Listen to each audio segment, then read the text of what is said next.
On parle beaucoup de la Constitution française. En ce moment, on évoque même les réformes constitutionnelles. Mais savez-vous ce qu'est vraiment la Constitution? C'est le jour anniversaire de la naissance de la Troisième République qui a été choisie par le gouvernement du général de Gaulle pour date de naissance de la Cinquième. C'est place de la République où 100 travailleurs recevaient la Légion d'honneur que le général de Gaulle a proposé aux Français la nouvelle Constitution. La Constitution du 4 octobre 1958 est le texte fondateur de la Ve République. Elle a été adoptée par référendum le 28 septembre 1958 et est le 15e texte fondamental de la France depuis la Révolution française. Dans cette vidéo, retrouvez ce qui concerne les traités internationaux, mais aussi les institutions pouvant être saisies, telles que le CESE ou la Haute Cour.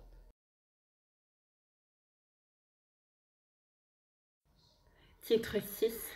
Des traités internationaux. Article 52. Le président de la République négocie et ratifie les traités. Il est informé de toute négociation tendant à la conclusion d'un accord international non soumis à ratification. Article 53. Les traités de paix, les traités de commerce, les traités ou accords relatifs à l'organisation internationale, ceux qui engagent les finances de l'État, ceux qui modifient des dispositions de nature législative, ceux qui sont relatifs à l'état des personnes, ceux qui comportent cession, échange ou adjonction de territoire, ne peuvent être ratifiés ou approuvés qu'en vertu d'une loi. Ils ne prennent effet qu'après avoir été ratifiés ou approuvés. Nulle cession, nul échange, nulle adjonction de territoire n'est valable sans le consentement des populations intéressées. Article 53.1. La République peut conclure avec les États européens qui sont liés par des engagements identiques aussi en matière d'asile et de protection des droits de l'homme et des libertés fondamentales, des accords déterminant leurs compétences respectives pour l'examen des demandes d'asile qui leur sont présentées. Toutefois, même si la demande n'entre pas dans leurs compétences en vertu des accords, les autorités de la République ont toujours le droit de donner asile à tout étranger persécuté en raison de son action en faveur de la liberté ou qui sollicite la protection de la France pour un autre motif. Article 53-2. La République peut reconnaître la juridiction de la Cour pénale internationale dans les conditions prévues par le traité signé le 18 juillet 1998. Article 54. Si le Conseil constitutionnel saisi par le Président de la République, par le Premier ministre, par le Président de l'une ou l'autre Assemblée, ou par 60 députés ou 60 sénateurs, a déclaré qu'un engagement international comporte une clause contraire à la Constitution, l'autorisation de ratifier ou d'approuver l'engagement international en cause ne peut intervenir qu'après révision de la Constitution. Article 55. Les traités ou accords régulièrement ratifiés ou approuvés ont, dès leur publication, une autorité supérieure à celle des lois, sous réserve pour chaque accord ou traité de son application par l'autre partie. Titre 7. Le Conseil constitutionnel. Article 56. Le Conseil constitutionnel comprend 9 membres, dont le mandat dure 9 ans et n'est pas renouvelable. Le Conseil constitutionnel se renouvelle par tiers tous les 3 ans. 3 des membres sont nommés par le Président de la République, 3 par le Président de l'Assemblée nationale, 3 par le Président du Sénat. La procédure prévue au dernier alinéa de l'article 13 est applicable à ces nominations. Les nominations effectuées par le Président de chaque Assemblée sont soumises au seul avis de la commission permanente compétente de l'Assemblée concernée. En sus des 9 membres prévus ci-dessus, font de droit partie-avis du Conseil constitutionnel les anciens présidents de la République. Le président est nommé par le président de la République. Il a voix prépondérante en cas de partage. Article 57. Les fonctions de membres du Conseil constitutionnel sont incompatibles avec celles de ministres ou de membres du Parlement. Les autres incompatibilités sont fixées par une loi organique. Article 58. Le Conseil constitutionnel veille à la régularité de l'élection du président de la République. Il examine les réclamations et proclame les résultats du scrutin. Article 59. Le Conseil constitutionnel statue, en cas de contestation, sur la régularité de l'élection des députés et des sénateurs. Article 60. Le Conseil constitutionnel veille à la régularité des opérations de référendum prévues aux articles 11 et 89 et au titre 15. Il en proclame les résultats. Article 61. Les lois organiques avant leur promulgation, les propositions de loi mentionnées à l'article 11 avant qu'elles ne soient soumises au référendum et les règlements des assemblées parlementaires avant leur mise en application doivent être soumis au Conseil constitutionnel qui se prononce sur leur conformité à la Constitution. Aux mêmes fins, les lois peuvent être déférées au Conseil constitutionnel avant leur promulgation, par le président de la République, le Premier ministre, le président de l'Assemblée nationale, le président du Sénat ou 60 députés ou 60 sénateurs. Dans les cas prévus aux 2 alinéas précédents, le Conseil constitutionnel doit statuer dans le délai d'1 mois. Toutefois, à la demande du gouvernement, s'il y a urgence, ce délai est ramené à 8 jours. Dans ces mêmes cas, la saisine du Conseil constitutionnel suspend le délai de promulgation. Article 61-1. Lorsqu'à l'occasion d'une instance en cours devant une juridiction, il est soutenu qu'une disposition législative porte atteinte aux droits et libertés que la Constitution garantit, le Conseil constitutionnel peut être saisi de cette question sur renvoi du Conseil d'État ou de la Cour de cassation qui se prononce dans un délai déterminé. Une loi organique détermine les conditions d'application du présent article. Article 62. Une disposition déclarée inconstitutionnelle sur le fondement de l'article 61 ne peut être promulguée ni mise en application. Une disposition déclarée inconstitutionnelle sur le fondement de l'article 61-1 est abrogée à compter de la publication de la décision du Conseil constitutionnel ou d'une date ultérieure fixée par cette décision. Le Conseil constitutionnel détermine les conditions et limites dans lesquelles les effets que la disposition a produits sont susceptibles d'être remis en cause. Les décisions du Conseil constitutionnel ne sont susceptibles d'aucun recours. Elles s'imposent au pouvoir public et à toutes les autorités administratives et juridictionnelles. Article 63. Une loi organique détermine les règles d'organisation et de fonctionnement du Conseil constitutionnel, la procédure qui est suivie devant lui et notamment les délais ouverts pour le saisir des contestations. Titre 8. De l'autorité judiciaire. Article 64. Le président de la République est garant de l'indépendance de l'autorité judiciaire. Il est assisté par le Conseil supérieur de la magistrature. Une loi organique porte statut des magistrats. Les magistrats du siège sont inamovibles. Article 65. Le Conseil supérieur de la magistrature comprend une formation compétente à l'égard des magistrats du siège et une formation compétente à l'égard des magistrats du parquet. La formation compétente à l'égard des magistrats du siège est présidée par le premier président de la Cour de cassation. Elle comprend, en outre, 5 magistrats du siège et 1 magistrat du parquet, un conseiller d'État désigné par le Conseil d'État, un avocat, ainsi que 6 personnalités qualifiées qui n'appartiennent ni au Parlement, ni à l'ordre judiciaire, ni à l'ordre administratif. Le président de la République, le président de l'Assemblée nationale et le président du Sénat désignent chacun 2 personnalités qualifiées. La procédure prévue au dernier alinéa de l'article 13 est applicable aux nominations des personnalités qualifiées. Les nominations effectuées par le président de chaque assemblée du Parlement sont soumises au seul avis de la commission permanente compétente de l'assemblée intéressée. La formation compétente à l'égard des magistrats du parquet est présidée par le procureur général près de la Cour de cassation. Elle comprend, en outre, 5 magistrats du parquet et 1 magistrat du siège, ainsi que le Conseil d'État, l'avocat et les 6 personnalités qualifiées mentionnées au 2e alinéa.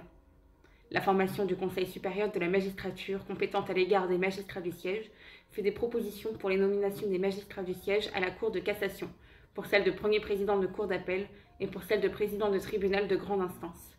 Les autres magistrats du siège sont nommés sur son avis conforme.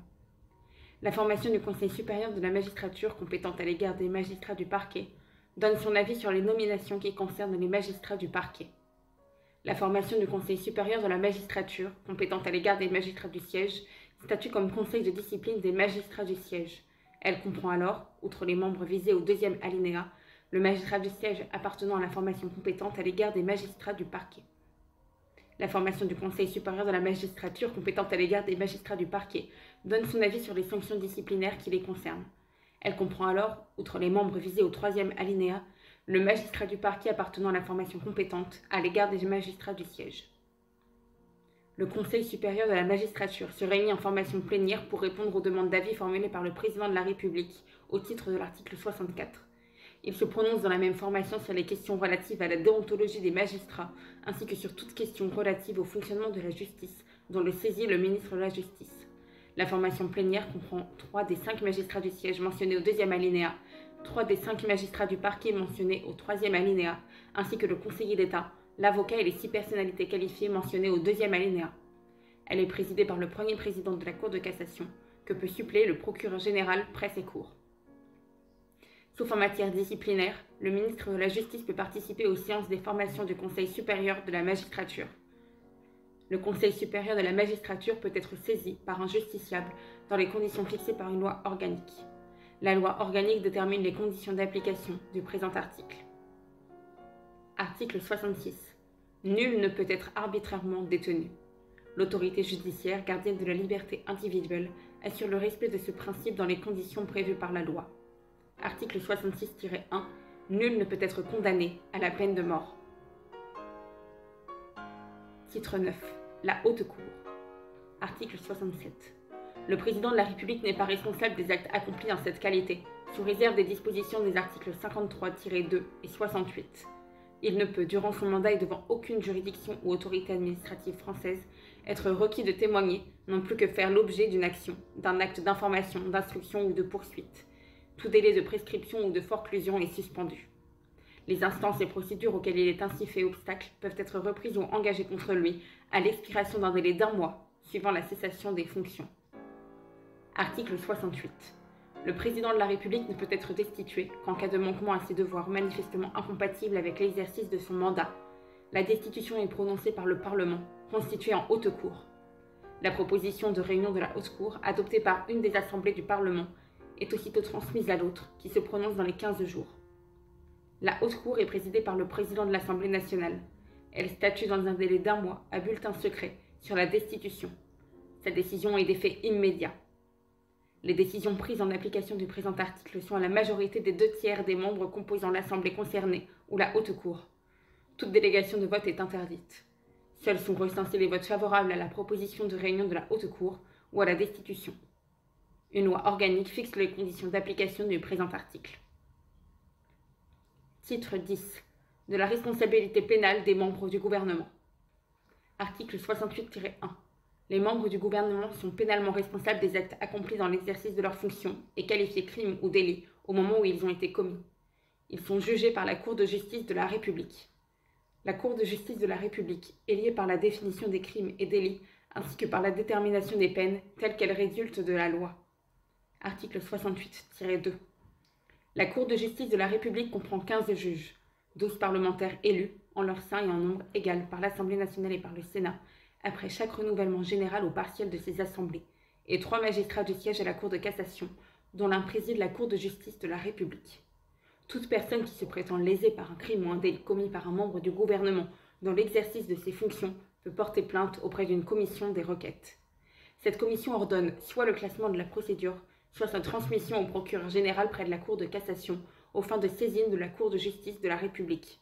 Le procureur général près de la Cour de cassation peut aussi saisir d'office la Cour de justice de la République sur avis conforme de la commission des requêtes. Une loi organique détermine les conditions d'application du présent article. Article 68-3. Les dispositions du présent titre sont applicables aux faits commis avant son entrée en vigueur. Titre 11. Le Conseil économique, social et environnemental. Article 69. Le Conseil économique, social et environnemental, saisi par le gouvernement, donne son avis sur les projets de loi, d'ordonnance ou de décret, ainsi que sur les propositions de loi qui lui sont soumis. Un membre du Conseil économique, social et environnemental peut être désigné par celui-ci pour exposer devant les assemblées parlementaires l'avis du Conseil sur les projets ou propositions qui lui ont été soumis. Le Conseil économique, social et environnemental peut être saisi par voie de pétition dans les conditions fixées par une loi organique. Après examen de la pétition, il fait connaître au gouvernement et au Parlement les suites qu'il propose d'y donner. Article 70.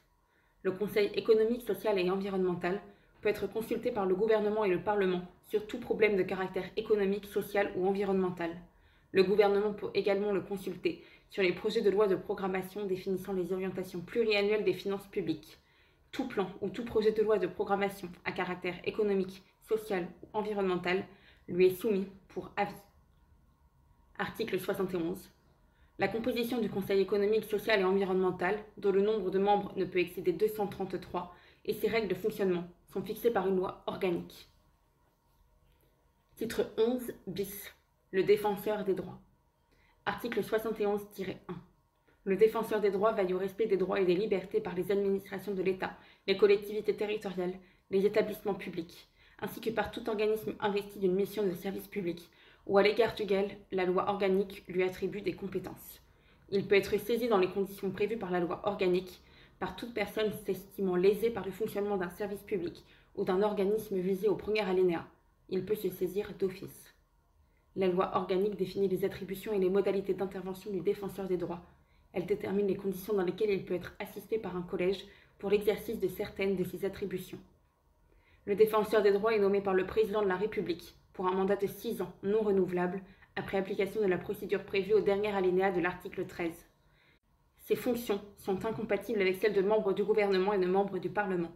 Les autres incompatibilités sont fixées par la loi organique. Le défenseur des lois rend compte de son activité au président de la République et au Parlement.